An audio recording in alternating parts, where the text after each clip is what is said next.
My uncle sat at the head of the conference table like he owned the room. He probably thought he did. For 7 years, he had managed my daughter Emma's trust fund, the money her father left behind when he died. Every year, we came to this law office for the required annual meeting. My uncle brought his portfolio. The court-appointed lawyer brought his records. Emma brought her hopeful questions about college. And I brought my silence. This year, Emma was 10. Old enough to start asking real questions about her future. Old enough to understand what a college fund meant. Old enough to notice when adults were lying to her face. My uncle cleared his throat and adjusted his reading glasses. He liked to perform these meetings like theater. The leather folder. The deliberate page-turning. The somber expression he practiced in the mirror. He waited until Emma was looking right at him. I have some difficult news to share. The account is empty. Bad investments. The market turned against us. Emma's hand tightened around mine under the table. What about my college? He didn't even hesitate. You'll have to figure it out. I didn't cry. I didn't scream. I didn't lunge across that mahogany table and wrap my hands around his neck, though that option certainly crossed my mind. I sat perfectly still and watched his face. He was waiting for me to break down. Waiting for the tears. Waiting for me to beg him to explain how he lost a $500,000 trust fund in 7 years. Instead, I looked at Patricia Reyes, the court-appointed lawyer who had been required to oversee this trust since my husband died. She had been quiet this whole meeting. Too quiet. Now she stood up, reached for a second file folder I had never seen before, and her voice cut through the room like a blade. Actually, there are 2 accounts. And the second one shows a very different story. My uncle's face went the color of old newspaper. Let me tell you how we got here. My husband Michael died when Emma was 3 years old. Brain aneurysm. No warning. One morning he kissed us both goodbye and went to work. By noon, he was gone. He left behind a devastated wife, a confused toddler, and a carefully structured trust fund for our daughter's future. $500,000 to be managed by a court-appointed trustee until Emma turned 18. The court assigned my Uncle Richard, Michael's older brother, a financial advisor with 30 years of experience and a respectable client list. On paper, he was the obvious choice. He had managed money professionally his entire career. He was family. He promised to treat Emma's inheritance like it was his own daughter's future. I should have fought that appointment. I should have demanded someone else. But I was 32 years old, drowning in grief, working 60-hour weeks to keep our mortgage paid, and I didn't have the energy to battle the legal system. My uncle seemed competent. He seemed trustworthy. He showed up to the funeral in an expensive suit and hugged me while cameras from Michael's company recorded everything for the memorial video. So I signed the papers. I let him take control. And I watched him begin the process of slowly, methodically stealing my daughter's future. The pattern started within the first year. We would have our annual meeting. He would present charts and graphs showing modest returns. 7% here. 5% there. Nothing spectacular, but safe. Conservative. Exactly what you would want for a child's trust fund. Then he would mention his fee. Management costs. Administrative expenses. All perfectly legal according to the trust documents.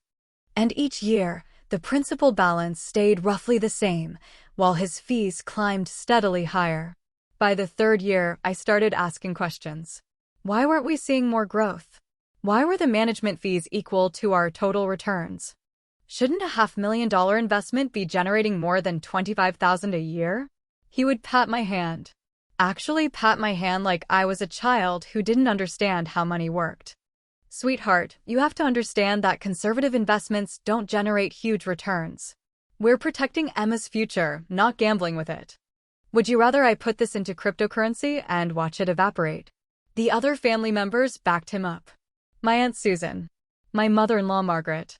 Even my own mother, who apparently believed that any man in a suit knew more about finance than her daughter ever could. Richard knows what he's doing. You should be grateful he's handling this for free. He wasn't. He was charging $12,000 a year in management fees. Stop being paranoid. He's family. But I wasn't paranoid. I was strategic. Because while they were all patting Richard on the back and assuring me that Emma's money was in good hands, I was building something they knew nothing about. See, when Michael died, I was working as a junior analyst at a mid-sized insurance firm. I made $48,000 a year. Respectable, but not enough to support a mortgage and a 3-year-old on my own. The life insurance helped, but that money was for Emma's immediate needs. Childcare, medical expenses, the things that couldn't wait. So I worked. I worked nights after Emma went to bed. I worked weekends while she watched cartoons. I took every certification course my company offered. I learned underwriting, risk assessment, actuarial science. I studied the way wealthy clients structured their assets, and I paid attention to which advisors actually grew their money versus which ones just collected fees. Within 2 years, I had moved from junior analyst to senior underwriter. My salary doubled. I bought a small rental property with my life insurance money and learned property management. I started consulting on the side for other insurance firms that needed expertise in high-value policies. By year 4, I was making 6 figures. By year 6, I was making twice that. I built a consulting business that specialized in risk assessment for ultra-high net worth families. The same families my Uncle Richard claimed to serve. And I never said a word about it to anyone in the family. When we had dinner at my mother-in-law's house, I drove the same Honda Civic I had owned since before Michael died. When they asked how work was going, I said, fine. Busy. When my Aunt Susan suggested I should try to find a nice man to help me manage my finances, I smiled and said, that's good advice. My mother told me I should apply for a management position at State Farm. I had closed a $180,000 contract that morning with a client who owned a chain of car dealerships. I said, I'll look into that, Mom. If you're the kind of person who roots for the underdog, and I mean really roots for them, go ahead and subscribe. Because what I did next is the reason I am telling you this story. The 4th annual meeting happened when Emma was 7. Richard presented his usual charts. The balance showed $493,000.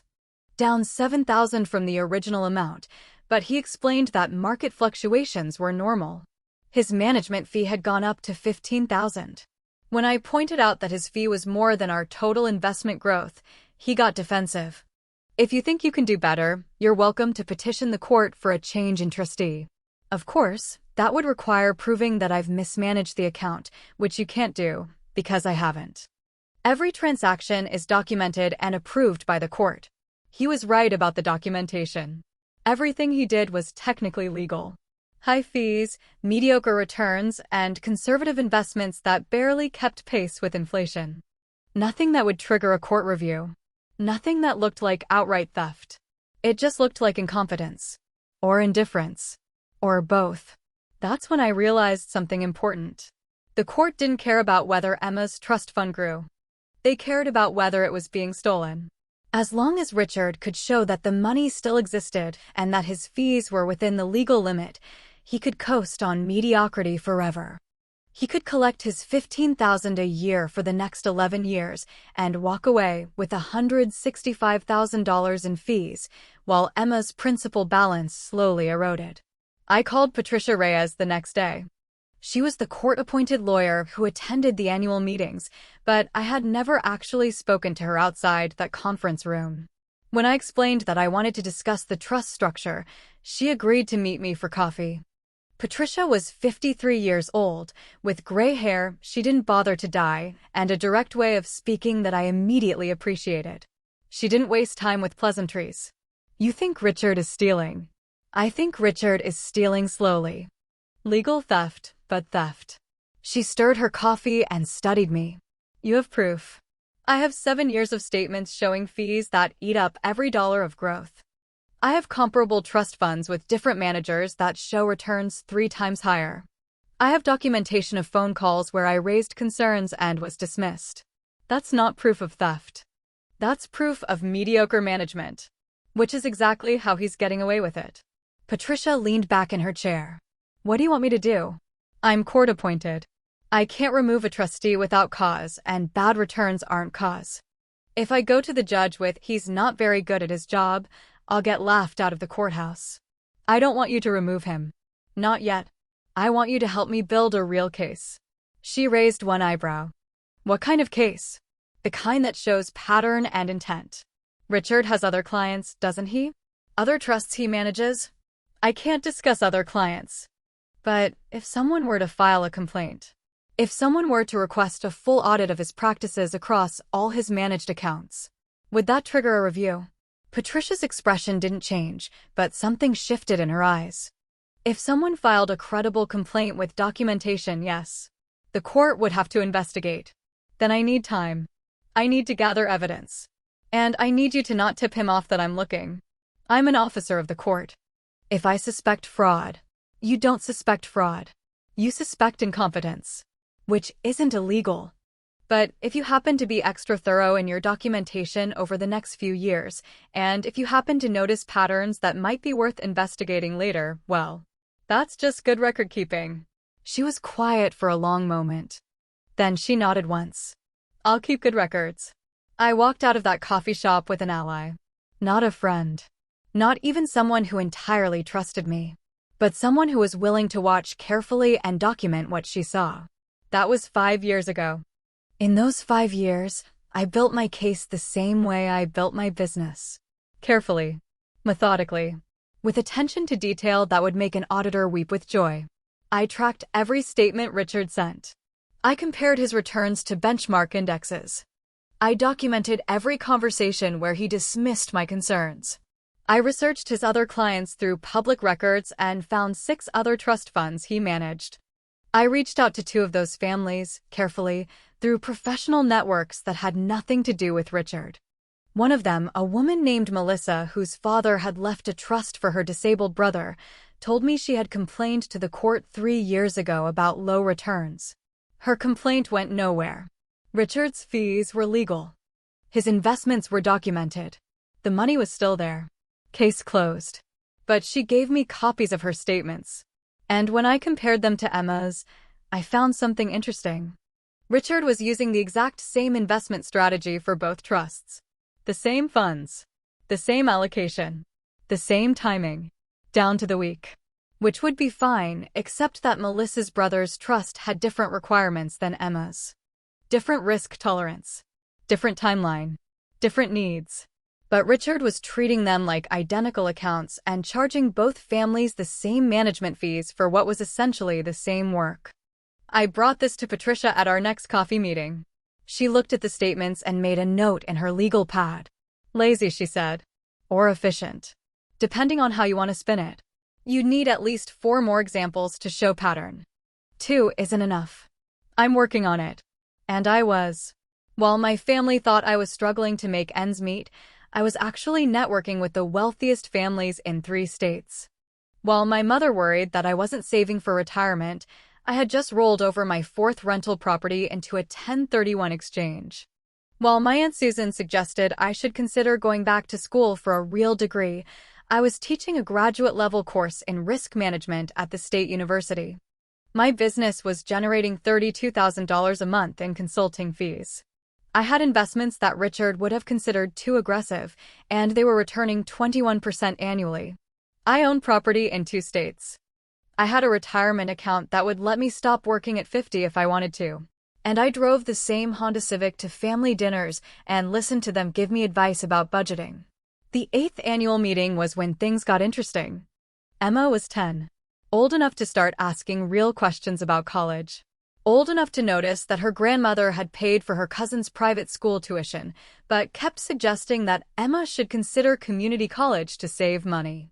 Richard brought his usual portfolio. Patricia brought her records. Emma brought a list of colleges she had researched on her own. I want to go to UC Berkeley, she announced before Richard even opened his folder. They have a really good marine biology program. My mother-in-law made a sympathetic noise. Honey, Berkeley is very expensive. Maybe you should think about state schools. Berkeley is a state school, Emma said. She had her father's precision with facts. And Dad's trust fund is supposed to pay for college. That's what Mom told me. Richard shifted in his seat. Well, sweetie, we need to talk about that. I watched his face as he prepared to deliver the news. He had practiced this.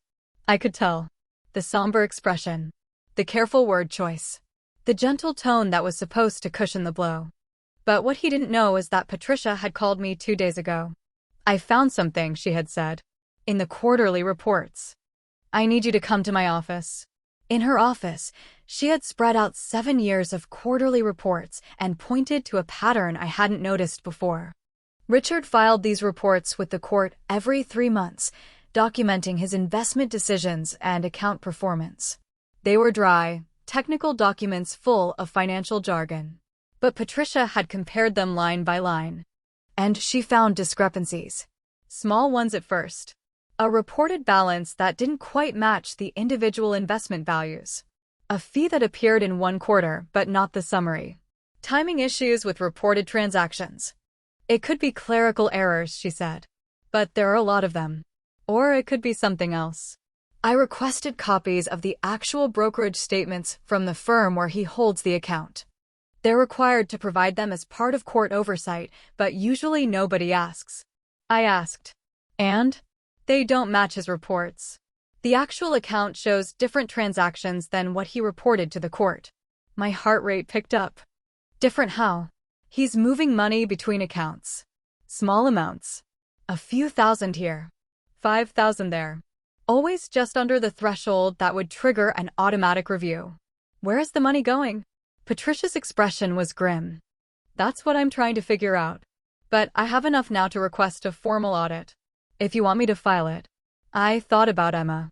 About 7 years of watching Richard collect fees while her father's money slowly disappeared.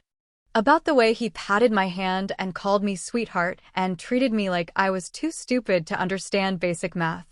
"File it," I said. "But wait until after the annual meeting. I want him to think he's safe." So when Richard opened his portfolio at this year's meeting and started his performance about the empty account, I already knew it was a lie. The account wasn't empty. It had just been emptied. Into accounts that Richard controlled. Patricia stood up with her second file folder, and I watched my uncle's face go pale.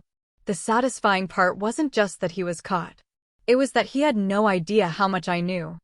How much I had built while he was busy stealing from my daughter. How many connections I had made in his own industry. How many of his clients I had quietly interviewed over the years. If you are still here, I need you to do something for me. Hit subscribe.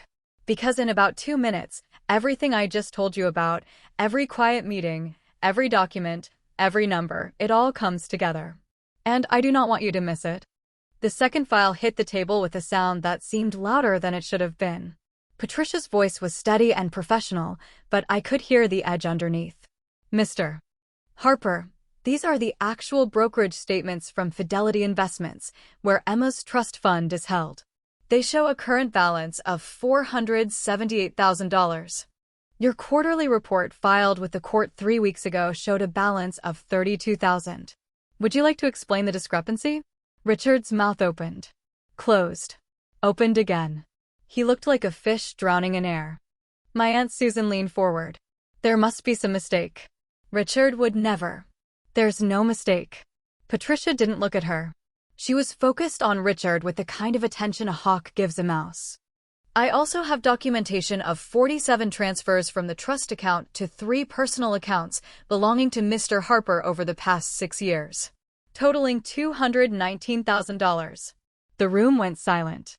Emma's hand was still in mine. She was looking at her uncle with an expression I had never seen on her face before. Not anger.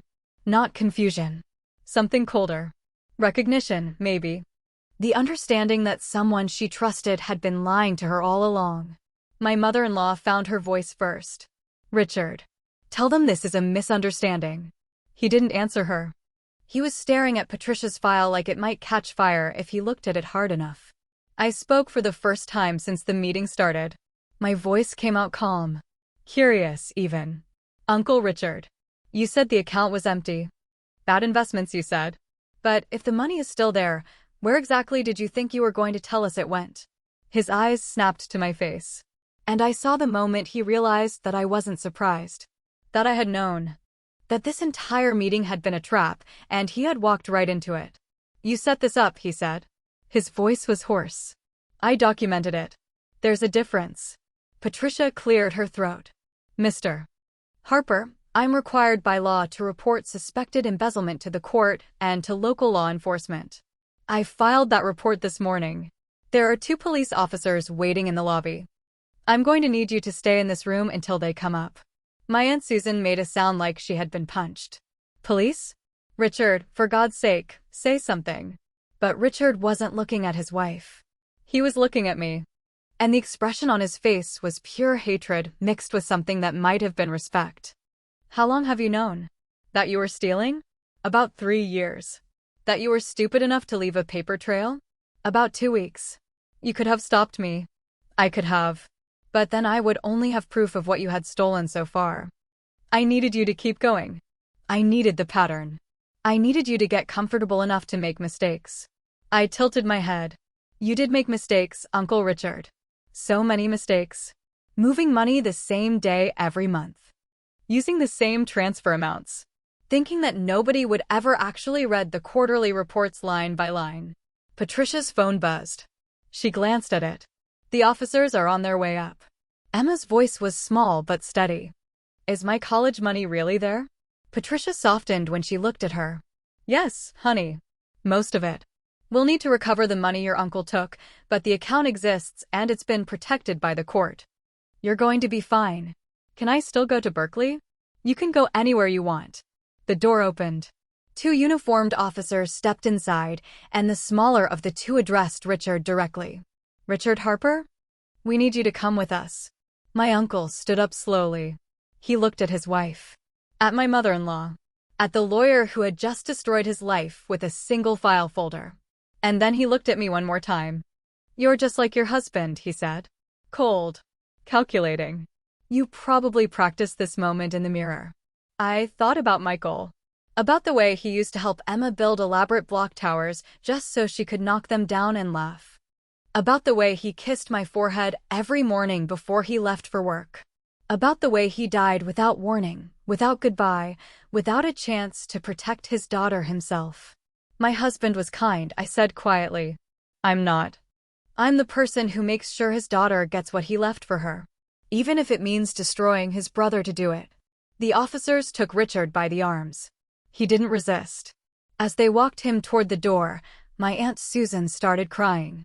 My mother-in-law sat frozen in her chair like she had been turned to stone. Patricia gathered her files and looked at me. I'll need you to come by my office tomorrow. We have to start the recovery process and restructure the trust with a new manager. I'll be there. She paused at the door. You know, when you first came to me 5 years ago, I thought you were paranoid. Maybe a little vengeful. And now? Now I think you saved your daughter's future. And probably prevented him from doing this to other families. She glanced at the empty chair where Richard had been sitting. That took patience I'm not sure I would have had. After she left, it was just me and Emma in the conference room. My mother-in-law and aunt had followed the officers out, still making excuses, still insisting there must be some explanation. Emma looked up at me. Did you really know for 3 years? Yes. Why didn't you tell me? I pulled her close. Because you were 7 years old, and you shouldn't have to worry about adults stealing from you. That's my job. What happens now? Now we get your money back. We find someone trustworthy to manage it. And you apply to Berkeley when you're ready. She was quiet for a moment. Then, Mom? Are we actually poor? Everyone at Grandma's house always talks like we don't have any money. I smiled. No, baby. We're not poor. We're just private. How private? Private enough that you can go to any college you want and I can pay for it myself if we need to. Private enough that I stopped worrying about money a long time ago. Private enough that Grandma's house, the one she's so proud of, costs about half of what I paid for our rental property downtown. Emma's eyes went wide. Does Grandma know? Absolutely not. And we're going to keep it that way for a while longer. Why? Because I'm not done yet. She looked at me with her father's analytical expression. Done with what? I thought about the other families Richard had stolen from. About Melissa and her disabled brother. About the pattern of mediocrity and theft that had probably been going on for decades. About all the people who trusted him because he wore expensive suits and used words like fiduciary duty and conservative investments. Making sure he can't do this to anyone else, I said. That had been 3 hours ago. Now I was sitting in my car in the parking garage, watching the sun set through the concrete pillars, thinking about what came next. My phone rang. Patricia. They charged him with embezzlement and fraud. The DA thinks they can prove at least 6 cases across different clients. If they're right, he's looking at 15 to 20 years. Good. Your mother-in-law called my office. She wants to talk to you. I'm sure she does. She seems to think this is somehow your fault. That you orchestrated this to make Richard look bad. I laughed. It came out harder than I intended. I didn't make him steal $200,000 from his niece. I just made sure he got caught. She also seems to think you're struggling financially and that this is about revenge because you're jealous of Richard's success. Let her think that. Patricia was quiet for a moment. You're not going to tell them, are you? About your business. About how well you're actually doing. Not yet. Maybe not ever. It depends on how the next few months go. What happens in the next few months? I thought about the forensic accountant I had already hired. About the private investigator tracking Richard's assets. About the civil lawsuit my attorney was preparing against not just Richard, but the investment firm that had allowed this to happen under their watch. Recovery, I said. Justice. And making sure everyone who enabled this understands exactly what they enabled. You're scary, Patricia said. But she didn't sound disapproving. I'm a mother protecting her child. There's a difference. After we hung up, I sat in my car a while longer. Emma was with my sister for the night. I had the evening to myself. I should have felt victorious. Satisfied. Proud of the trap I had spent 3 years building. Instead, I felt tired. And angry. And sad for the man my husband had been, who trusted his own brother to protect his daughter. But mostly I felt determined. Because this wasn't over. Not by a long shot. I started the engine and drove home to my modest house in my modest neighborhood in my 12-year-old Honda Civic. Tomorrow I would go to Patricia's office and start the paperwork for trust restructuring. Tomorrow I would call my forensic accountant and push forward with the asset recovery. Tomorrow I would begin the process of making Richard pay back every dollar, with interest, with penalties, with consequences that would follow him for the rest of his life. But tonight, I was just going to sit on my couch and think about Michael. About the trust fund he had set up because he wanted his daughter to have choices. About how he would have felt knowing his own brother had tried to steal those choices away. And I was going to let myself feel the full weight of the rage I had been carrying quietly for 7 years. Because tomorrow, that rage would become fuel. But tonight, it could just be grief. The morning after Richard's arrest, I woke up to 17 missed calls. 12 from my mother-in-law Margaret. 3 from my Aunt Susan. 2 from my own mother, who rarely called before noon. I ignored all of them and made Emma breakfast. She was quiet while she ate her cereal, pushing the pieces around in the milk without really eating them. Everyone at school is going to know, she said finally. Probably. Grandma Margaret is going to be mad at us. At me. Not at us. At me. She looked up. What's the difference? The difference is that you didn't do anything wrong. Neither did your dad when he set up that trust fund. Neither did I when I protected it. The only person who did something wrong was Uncle Richard, and he's the only person who should be mad at himself. But Grandma won't see it that way. I sat down across from her. No, she won't. And that's going to be hard for a while. But here's what I need you to understand. Your grandmother loves you. But she loves her son more, and when people love someone who did something terrible, they sometimes can't admit the terrible thing happened. So they get angry at the people who pointed it out instead. That's stupid. It is. But it's also human. She went back to her cereal. After a moment, are you going to tell them? About your business and everything? Not yet. Why not? Because right now they think I'm broke and desperate, and that's why I went after Richard. If I tell them the truth, they'll think I did this because I was jealous or vindictive. This way, they have to actually think about what he did instead of making it about me. Emma considered this. That's kind of manipulative. Yes, it is.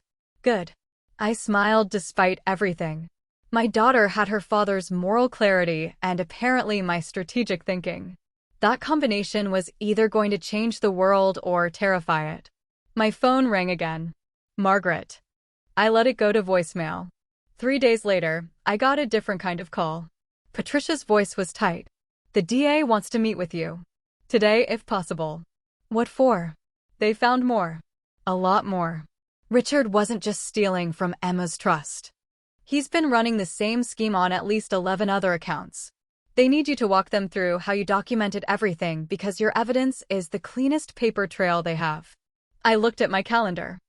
I had a client meeting at 2 and a consultation at 4. Both worth about $30,000 combined. I'll be there at 1. The DA's office was smaller than I expected. Assistant District Attorney Jennifer Walsh was younger than I expected too, maybe 35, with the kind of tired eyes that suggested she had seen too many cases like this and not enough convictions. She spread out files across the conference table. Mrs. Harper, I need to understand your timeline. When did you first suspect your uncle was embezzling from your daughter's trust? About 4 years ago. But I couldn't prove it, so I started building evidence. Why not come to us then? Because I didn't have proof. I had suspicious returns and high fees. That's not a crime. That's just bad management. Walsh leaned back.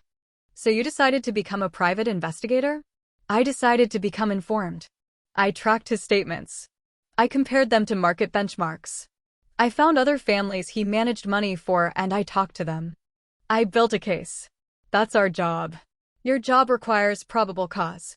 I just required patience. She didn't smile, but something shifted in her expression. Respect, maybe. Or recognition. The evidence you provided to the court-appointed attorney is the most comprehensive documentation we've seen in a financial fraud case in 3 years. Most victims don't even know they've been stolen from until it's too late. You knew and you tracked it in real time. I had motivation. Walsh pulled out another file. We've identified 11 other trust funds where Richard Harper used the same pattern. Small transfers. Just under the reporting threshold. Consistent timing. Same investment strategy across accounts with different needs. We estimate he's taken approximately $1.2 million over 12 years. The number hit me harder than I expected. $1.2 million. Stolen from families who trusted him. From children who had lost parents. From disabled adults who needed someone to protect them. What do you need from me? Testimony. And I need you to help us find the other victims. Some of them still don't know. They think their low returns are normal. They think his fees are standard. They trust him because he's family or because he's been doing this a long time or because he wears expensive suits and talks like he knows what he's doing.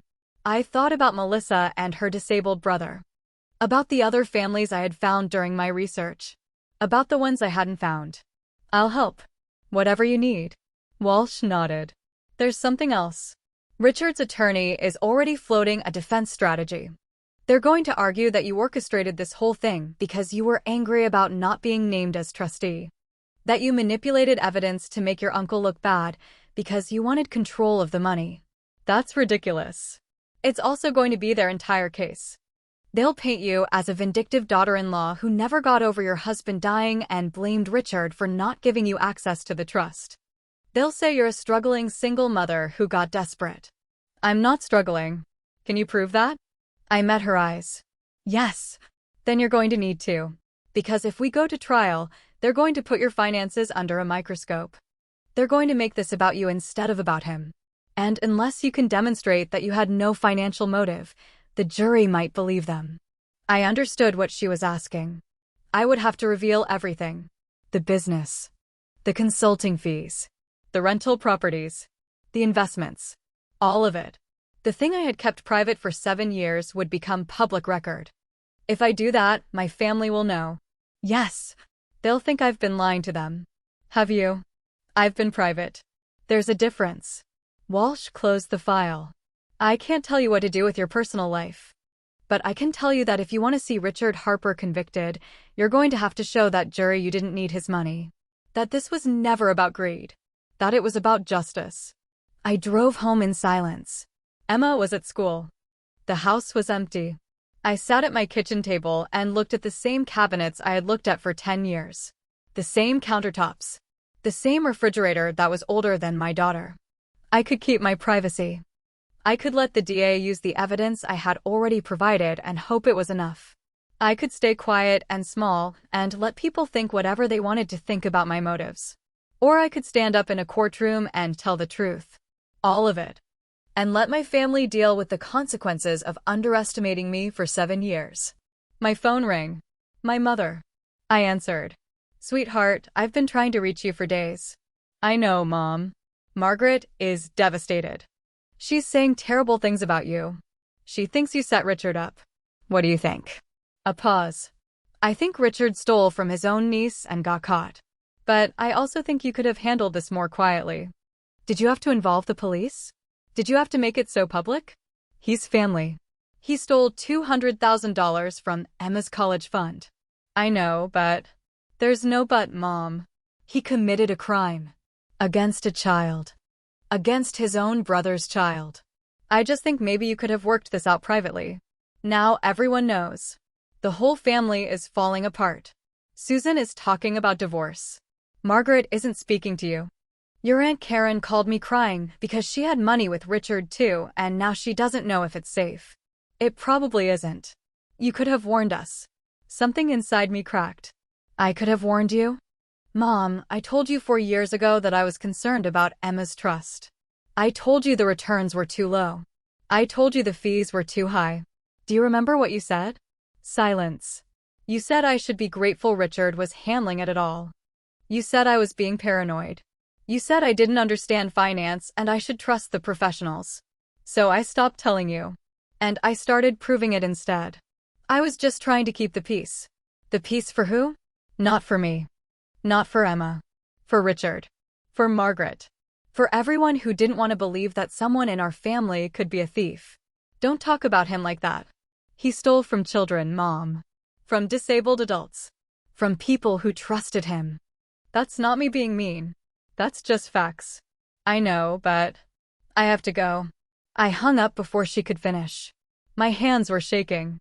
I had spent 7 years being calm and strategic and quiet, and I was so tired of it. So tired of making other people comfortable while they made excuses for someone who hurt my daughter. That afternoon, I called Jennifer Walsh back. I'll do it. I'll testify. I'll show them everything. You're sure? Yes. Then I need you to bring me documentation. Tax returns. Business records. Investment statements. Everything that proves your financial position for the last 7 years. When do you need it? Yesterday. But I'll take tomorrow morning. I spent that night pulling files. 7 years of tax returns showing consulting income that started at $60,000 and grew to $400,000. Business bank statements showing steady deposits. Investment accounts with balances that would make my family's eyes water.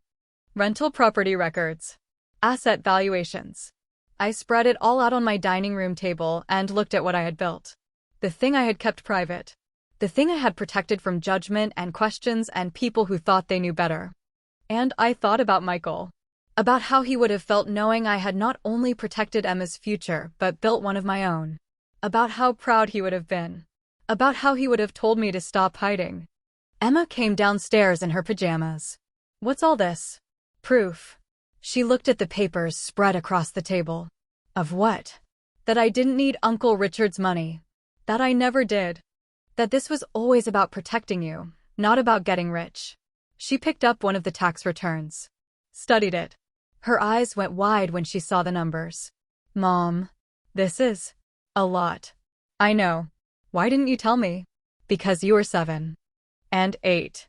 And 9. And you didn't need to worry about money or business or any of this. You needed to be a kid. I'm not a kid anymore. I looked at my 10-year-old daughter holding a tax return that showed more money than most families made in 5 years. No, I guess you're not. She set the paper down carefully. Are you going to tell Grandma Margaret? I'm going to tell a courtroom. And then everyone will know. Will they be mad? Probably. Good. That word again. Good. My daughter had become someone who believed in consequences. Who understood that sometimes making people angry was the price of doing the right thing. I gathered the papers and put them in a folder. Tomorrow I would take them to the DA's office. In 3 weeks, Richard's preliminary hearing would happen. In 6 months, maybe a year, there would be a trial.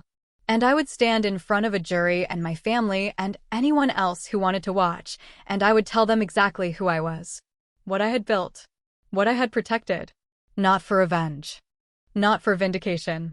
But because my daughter deserved to see what it looked like when someone fought for her. Really fought. With patience and strategy and evidence and the kind of cold determination that came from loving someone more than you cared about being liked. I drove to Jennifer Walsh's office the next morning with a folder full of documents that would change everything.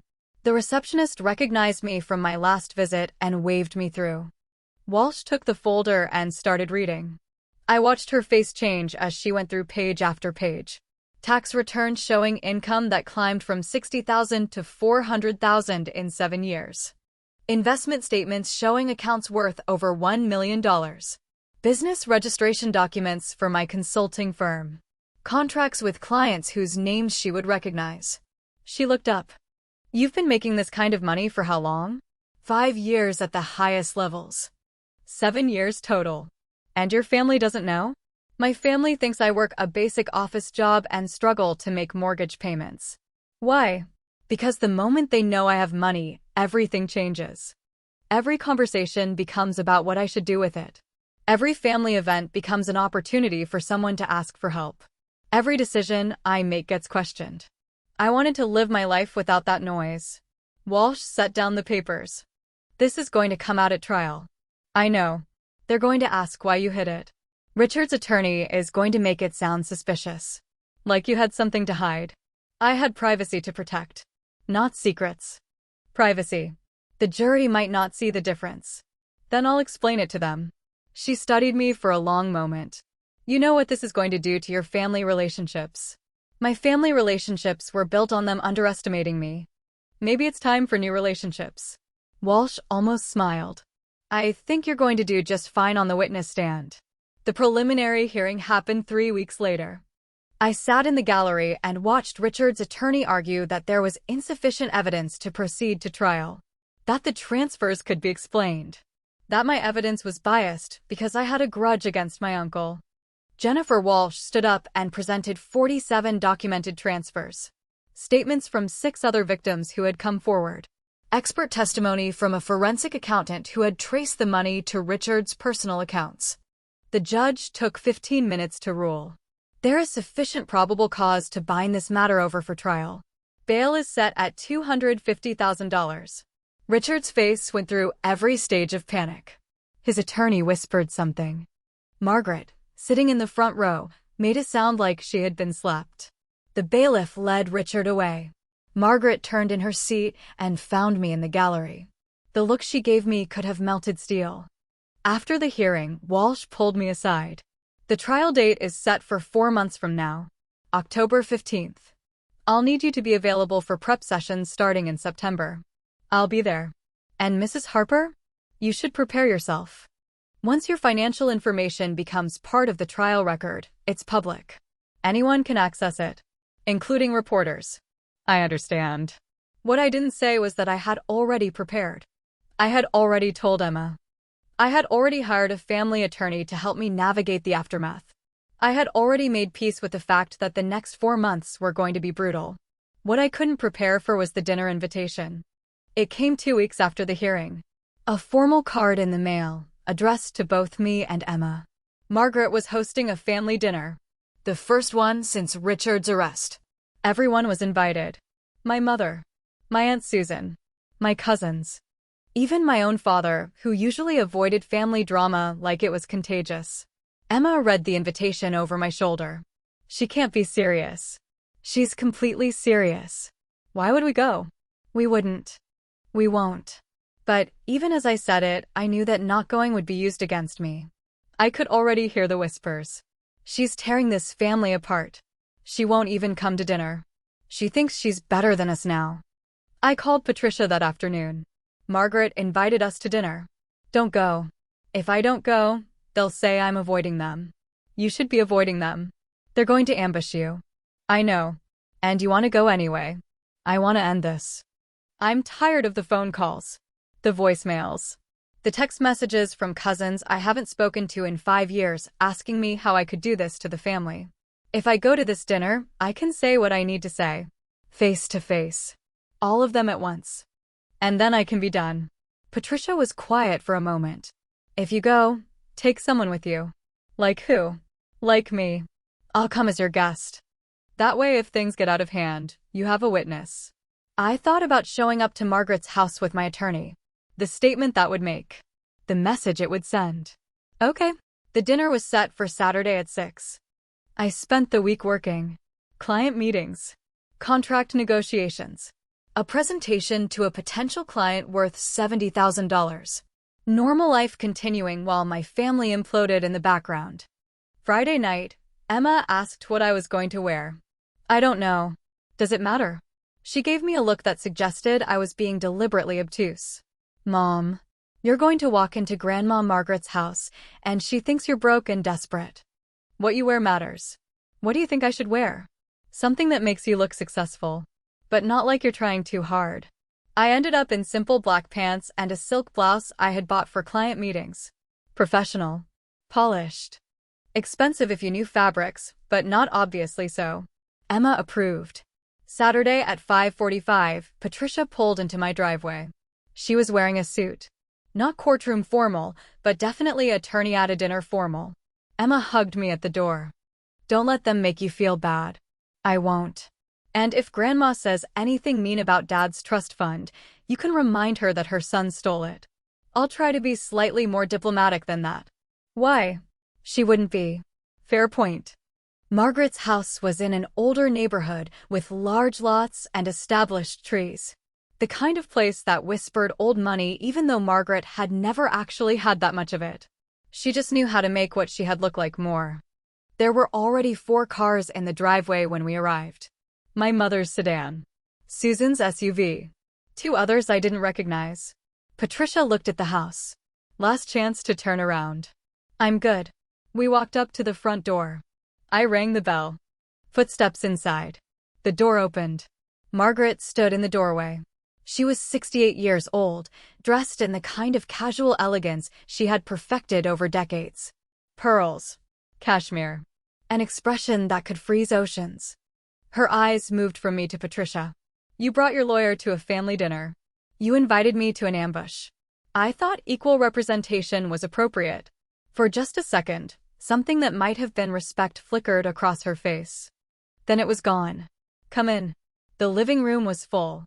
My mother on the couch. Susan in the armchair, her eyes red from crying. 3 cousins I rarely saw. My father standing by the fireplace looking like he wanted to be anywhere else. And my Aunt Karen, who had apparently discovered that yes, Richard had been stealing from her too. Everyone stopped talking when I walked in. Margaret closed the door behind us. I'm glad you came. We need to discuss this situation as a family. Which situation? The one where Richard stole from children, or the one where I reported it? My mother made a small sound. Please don't start. I didn't start anything, Mom. Richard started this when he decided Emma's college fund was his personal checking account. Susan leaned forward. He made a mistake. He's admitted that. But did you have to destroy his entire life? Did you have to get the police involved? Did you have to tell everyone? If you are watching this unfold and you are not subscribed yet, now is the time. Because what she said next changed everything. He didn't make a mistake. He committed a crime. For 12 years. Against at least 11 different families. This wasn't an accident or a bad judgment call. It was systematic theft. He's family, Margaret said. Her voice was steel wrapped in velvet. We handle these things privately. He stopped being family when he stole from his dead brother's child. The room went completely still. Margaret's face transformed. How dare you? How dare I? How dare he? Michael trusted him. Michael died believing his daughter would be taken care of. And Richard used that trust to steal from her. He looked Emma in the eye every year and lied about where her father's money went. So no, I'm not going to handle this privately. I'm not going to protect his reputation. I'm not going to make this easier for any of you. You're tearing this family apart, my mother said. Richard tore this family apart. I'm just refusing to help you hide it. Karen spoke up from her corner. She's right, Margaret. He stole from me too. $40,000 over 6 years. I didn't even know until the DA called. That's different, Susan said. But she didn't sound convinced. How is it different? I asked. Because I'm the one who reported it? Because I didn't quietly accept being robbed. Because you have an agenda. This from one of my cousins, David. Everyone knows you were angry about not being named trustee. You wanted control of that money and you couldn't get it, so you went after Richard. I turned to look at him. You think I wanted control of Emma's trust fund because I needed the money? Everyone knows you've been struggling. Single mom. Dead husband. You've been driving the same car for 10 years. I drive the same car because it works. Not because I can't afford a new one. Patricia stepped forward. Mrs. Harper, maybe now isn't the time. No. It's exactly the time. I looked around the room. At every face that had spent years pitying me. Offering me advice. Patting my hand and telling me to be realistic about my career options. I reached into my purse and pulled out a folder. 3 sheets of paper. I handed them to Margaret. That's my tax return from last year. You'll see my consulting business generated $412,000 in revenue.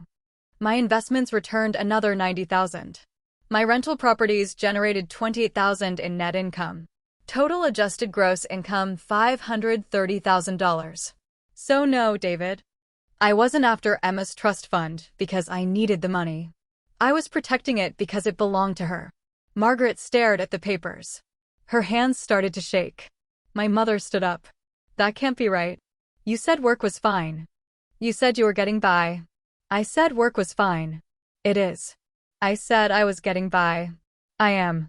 I never said I was broke. You assumed. You let us think. I let you think whatever you wanted to think. I didn't correct you when you gave me advice about budgeting. I didn't argue when you suggested I should find a man to help with finances. I didn't tell you that I had built a business while you were all assuming I was barely surviving. Because it was easier. Because it was private. Because I didn't want every family dinner to become a conversation about my money. Susan was crying now.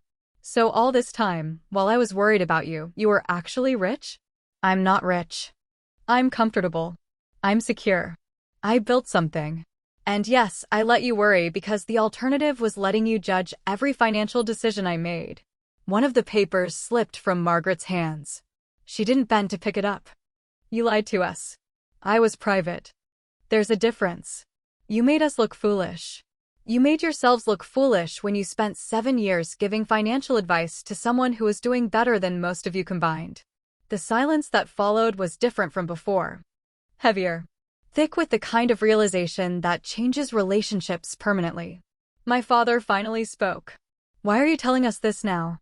Because it's going to come out at Richard's trial anyway. The DA needs me to testify about my finances to prove I had no motive to frame him. So in about 4 months, all of this becomes public record. I figured you should hear it from me first. Margaret sank into a chair. She looked smaller suddenly. Older. Richard said you set him up. That you manipulated everything to make him look guilty. Richard is lying. The same way he's been lying for 12 years. The same way he lied when he told Emma her college fund was empty. The same way he's going to lie in court when he tries to explain where $1.2 million went. 1.2. Karen went pale. That's how much he stole total? According to the DA. Across 11 accounts. Maybe more. They're still investigating. The room erupted. Questions flying. Accusations. Denial. My cousins demanding to know if their parents had money with Richard. Karen crying. Susan defending her husband even as her voice broke. I let them talk. I stood there and watched years of family dynamics crack apart. Watched them realize that everything they thought they knew was wrong. That the struggling widow was actually successful. That the trustworthy brother was actually a thief. That the family they thought they had was built on assumptions that were never true. Patricia touched my arm. We should go. But I wasn't done. I waited until the noise died down. Until they were all looking at me again. I need you to understand something. I didn't do this out of revenge. I didn't do this because I was angry about the way you treated me. I did this because Richard stole from my daughter. Because he looked her in the eye and told her she would have to figure out college on her own, knowing he had taken the money her father left for her. That's not a family dispute. That's not a misunderstanding. That's theft. And I would do it again. Margaret's voice was barely a whisper. What do you want from us? Nothing. I don't want your apology. I don't want your understanding. I don't want you to suddenly treat me differently now that you know I have money. I just want you to stop calling me. Stop leaving voicemails. Stop sending flying monkeys to tell me I should drop the charges or work things out privately. It's done. Richard is going to trial. And I'm going to testify. And then Emma and I are going to move on with our lives. What about this family? I looked around the room one more time. At the people who had spent years underestimating me. Who had given me advice I didn't need. Who had pitied me when I didn't need pity. I think this family ended the day Richard decided to steal from his niece. We just didn't know it yet. I turned and walked toward the door. Patricia followed. Behind me, someone started crying. Someone else started arguing. Voices rising and falling in the kind of chaos that comes when the foundation cracks. I didn't look back.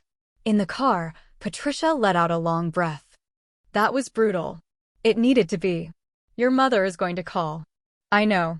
Margaret is going to fight this until the end. I know that too. And when you testify, Richard's attorney is going to use what you just said against you. They're going to say you admitted you wanted to punish him. Let them. The jury can decide if protecting a child's inheritance counts as punishment. She drove me home in silence. When we pulled into my driveway, she turned to me. For what it's worth, I think you did the right thing. Which part? All of it. Building your business. Protecting your privacy. Reporting Richard. Standing up to your family. All of it. Even destroying their image of who they thought I was? Especially that.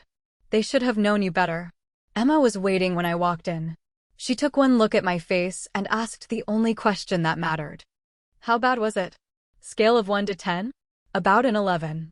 Did you tell them about the business? Yes. Were they mad? They were shocked. Then confused. Then angry. In that order. She hugged me. Good. They deserve to be uncomfortable for a while. That word again. Good.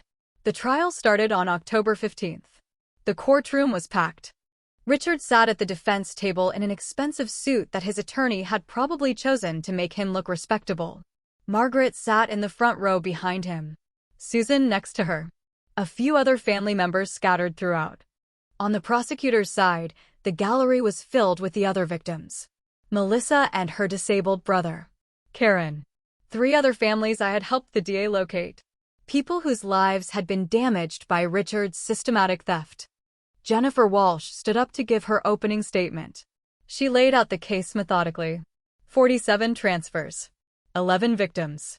$1.2 million stolen over 12 years. A pattern so consistent it could only be intentional. Richard's attorney, a man named Douglas Chin, gave his opening next.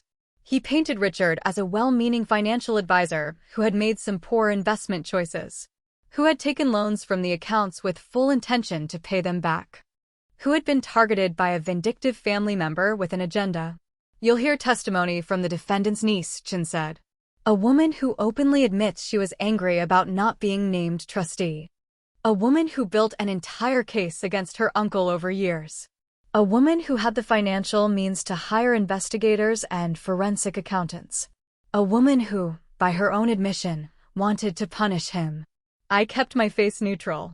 Patricia had warned me this was coming. The first week of trial was financial experts. Forensic accountants walking the jury through spreadsheets and transaction histories. Documents showing money leaving trust accounts and arriving in Richard's personal accounts. Dates and amounts and patterns that made it impossible to claim coincidence. The second week was victims. Melissa testified about discovering that her brother's trust fund had been depleted. Karen explained that she had trusted Richard for 15 years before learning he had stolen $40,000. An elderly man named George talked about the trust fund his wife had left for their grandchildren and how Richard had reduced it by $60,000. Each testimony was devastating. Each one painted Richard as someone who had systematically exploited trust for personal gain. And then Jennifer Walsh called me to the stand. I walked to the witness box in the same black pants and silk blouse I had worn to Margaret's dinner. Professional. Calm. Prepared. Walsh started with background. My relationship to Richard. My husband's death. The establishment of Emma's trust fund. The annual meetings where I had started to notice problems. Mrs. Harper, when did you first suspect that your uncle was embezzling from your daughter's trust fund? About 4 years ago. The returns were consistently below market benchmarks and his fees were unusually high. What did you do with that suspicion? I started documenting everything. Statements. Transactions. Comparisons to other investment strategies. I built a case. Why didn't you report your suspicions to authorities immediately? Because suspicion isn't proof. I needed evidence that would hold up in court. I needed to show pattern and intent. That takes time. Walsh walked me through the years of documentation. The meetings with Patricia. The discovery of other victims. The moment I realized Richard had filed false quarterly reports with the court. Then she asked the question I knew was coming. Mrs. Harper, the defense has suggested that you had a financial motive for targeting your uncle. That you needed access to your daughter's trust fund. Can you address that? I didn't need Emma's trust fund. I have my own income. Can you elaborate? I run a consulting business specializing in risk assessment for high net worth clients. Last year, I made over $500,000. I have investments worth over $1 million. I own rental properties. I didn't need Richard's money or Emma's trust fund. I just needed him to stop stealing from it. A murmur went through the courtroom. I saw Margaret's face transform from confusion to shock to something that looked like betrayal. Walsh continued. So to be clear, you had no financial motive to accuse your uncle of embezzlement? None. My only motive was protecting my daughter's inheritance from being stolen. No further questions. Douglas Chin stood up for cross-examination. He smiled like we were old friends. Mrs. Harper, you testified that you make over $500,000 a year. Is that correct? Yes. And yet you allowed your family to believe you were struggling financially. Why? I value my privacy. Or you were hiding your success so you could play the victim? Objection. Walsh was on her feet. Sustained. Rephrase, counselor. Chin didn't miss a beat. You admit you deliberately misled your family about your financial situation? I didn't lie to anyone. I simply didn't volunteer information about my income. Because you wanted them to underestimate you? Because I wanted to live my life without constant questions about my finances. Convenient. And during these years when you were building your case against my client, you never once told him about your business success. Why? Why would I? He was managing my daughter's trust fund, not mine. Or perhaps you wanted him to continue thinking you were desperate. To continue thinking he had power over you. So that when you finally sprang your trap, it would be more satisfying. I met his eyes. Your client had power over my daughter's inheritance.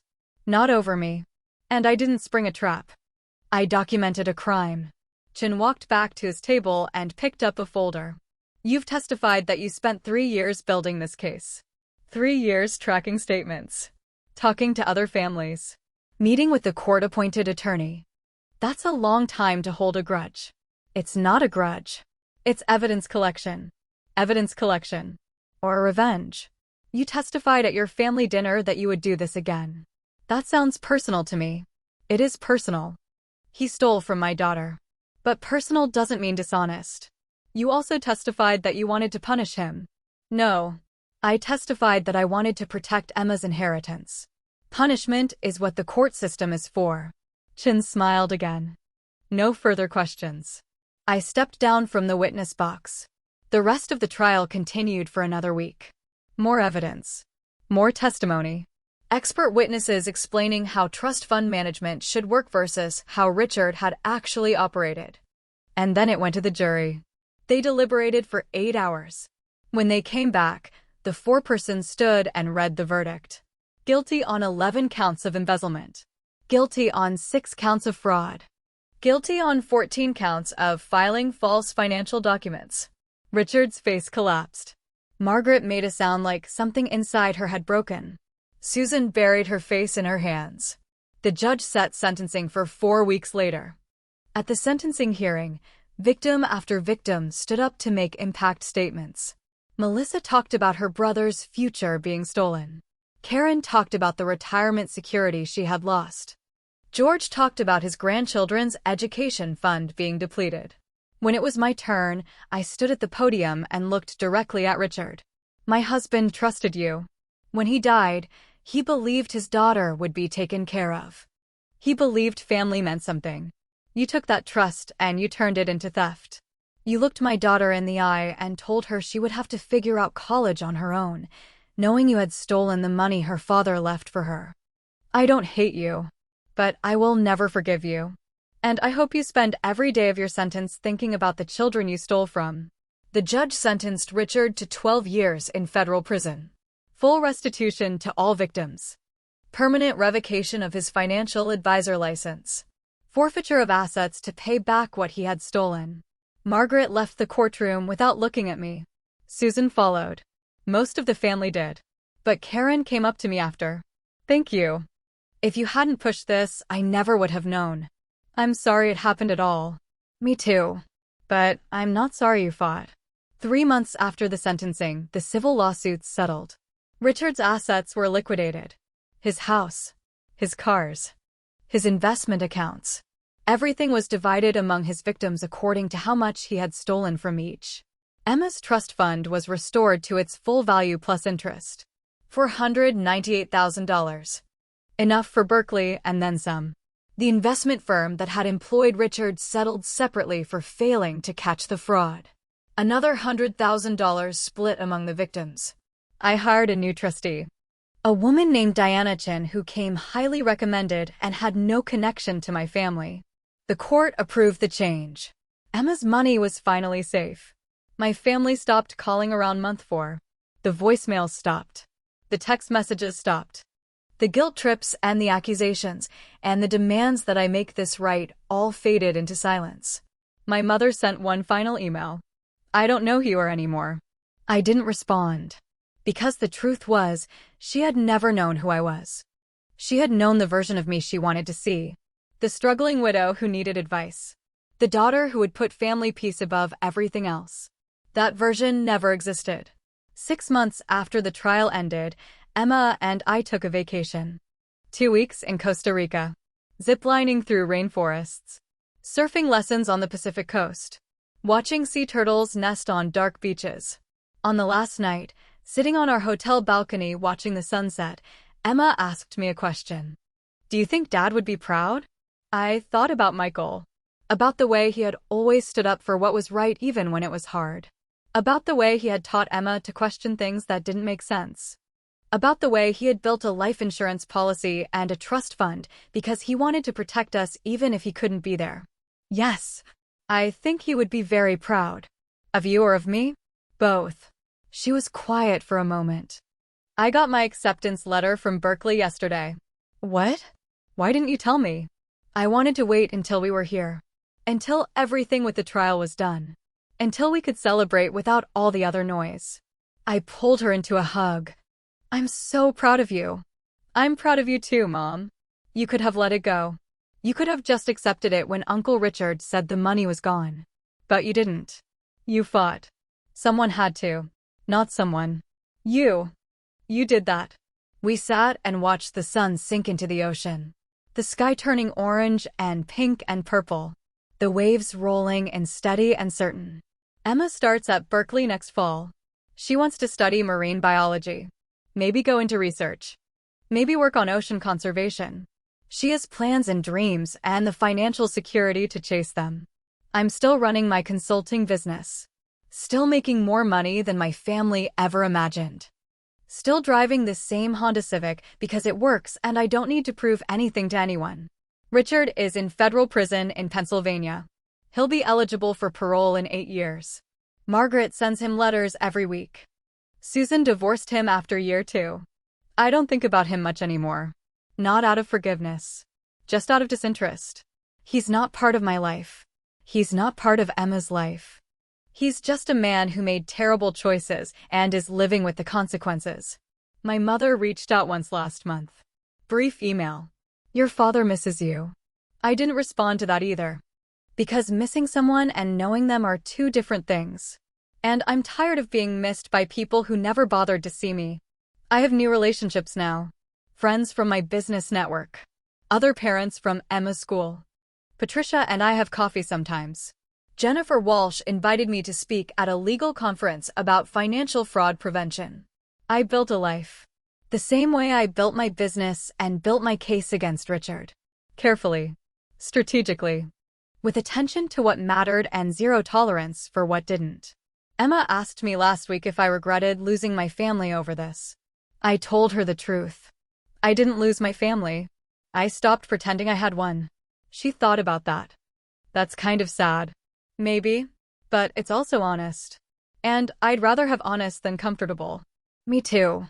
So did I go too far? Or not far enough? Tell me in the comments.